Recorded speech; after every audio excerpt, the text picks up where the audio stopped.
I was on the phone a lot with you, and I hugely valued your advice as I designed our furlough scheme, which took in some part inspiration from your Kurzarbeit policy that you had instituted previously. And I also remember we bonded over the UK's most famous export to your adopted hometown of Hamburg, which was, of course, the Beatles. And when His Majesty the King was here last year on his first state visit as monarch, he spoke in the Bundestag of renewing the special bond of friendship between our countries. And our partnership is, I believe, a perfect symbol of that. And at this dangerous moment, the bond between our two nations is stronger than ever. We meet as a war rages on our continent and new threats are rising around the world. And Olaf, I want to congratulate you on your leadership in recognising the Zeitenwende and you taking the historic decision to increase Germany's defence spending. And we stand here today together as the leading defence spenders in Europe, unshakable NATO allies and the two largest military supporters of Ukraine in Europe. And together we will continue to provide unwavering support for our Ukrainian friends, as you said, for as long as it takes. And we look forward to the Ukrainian Recovery Conference being hosted here in Berlin in June. And I know we'll continue to work closely together on other global challenges, including putting the Middle East on a better path.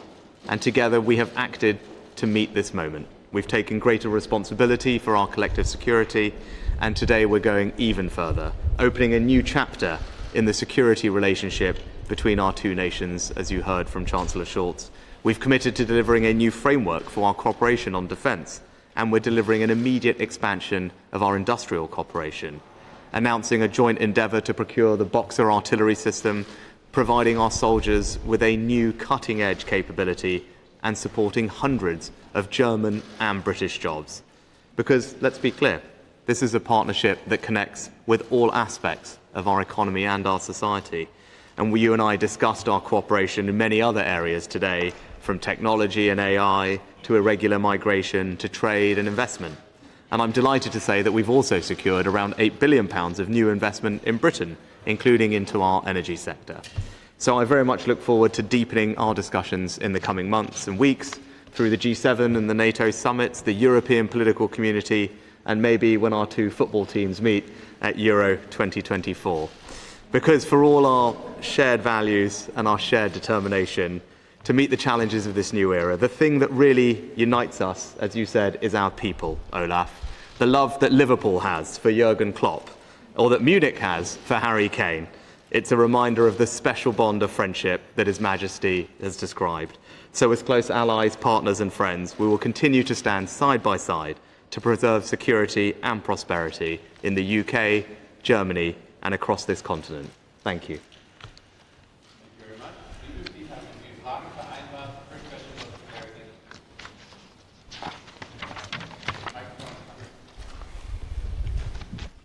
Thank you very much.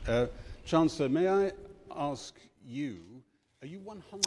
So we have PM Rishi Sunak and Olaf Scholz talking about the warm relations between these two big countries, still big countries in the world economy. Olaf Scholz talking about Jurgen Klopp, and also Rishi Sunak saying the same. There's lots of shared interest in the two countries. Yes, and making a nice little joke about when England plays Germany in the Euros, when presumably that relationship will be a little more tense.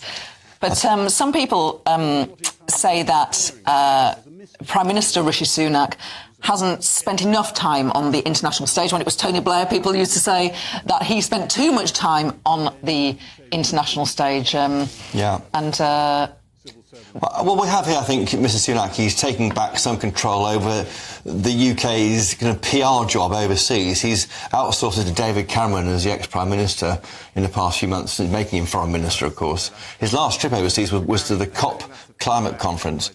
We can go back in to listen to our Prime Minister. Funded rightly with a reduction in civil service headcount back to 2019 levels. Since then, we've seen a very significant rise that is sustainable or needed. The Chancellor has conducted a detailed exercise. He announced this at the end of last year. That exercise is completed, and that's what gives us the confidence that we can release the savings needed to fund our defence plan, combined with an uplift in R&D spending, which we had already budgeted for, is already included in our plans. But you're right, we are making a choice to prioritise defence with both of those decisions, and I believe that's the right thing to do, because whether we like it or not, the world is, I think, more dangerous than it's been at any moment since the Cold War, and it falls on leaders, whether that's Olaf, whether that's me, to do what's necessary to keep our countries and our continent safe and to stand up for our values.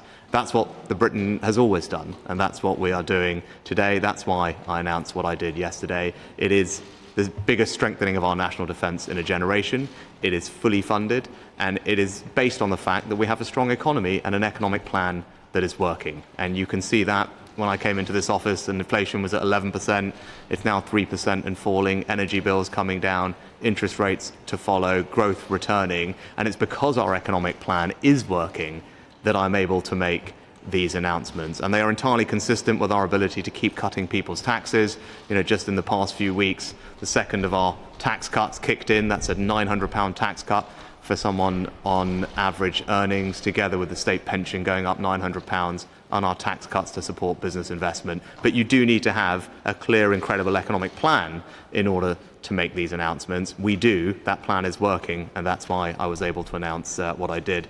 I mean, Olaf will answer your question on the US. I think the only thing I'd point out before he does is, I think Olaf would agree with me, US presidents, as you heard from the Secretary General yesterday, have always called for more European defence spending. That's not new. And I think that is entirely reasonable. Olaf addressed it in his remarks. We can't expect Americans to pay any price, to take any burden, if we in Europe are not ourselves prepared to make those sacrifices and make those investments. And that's exactly what we are doing. I think Olaf, I talked about the Zeitenwende and the leadership he's shown. You've seen my announcement yesterday. I said we've historically been one of the people that's always met our 2% commitment. But it's important that we in Europe demonstrate that we are doing that in order, I think, to keep the US committed to NATO, and the weekend news was very welcome. Olaf. Ja, schönen Dank für Ihre Frage.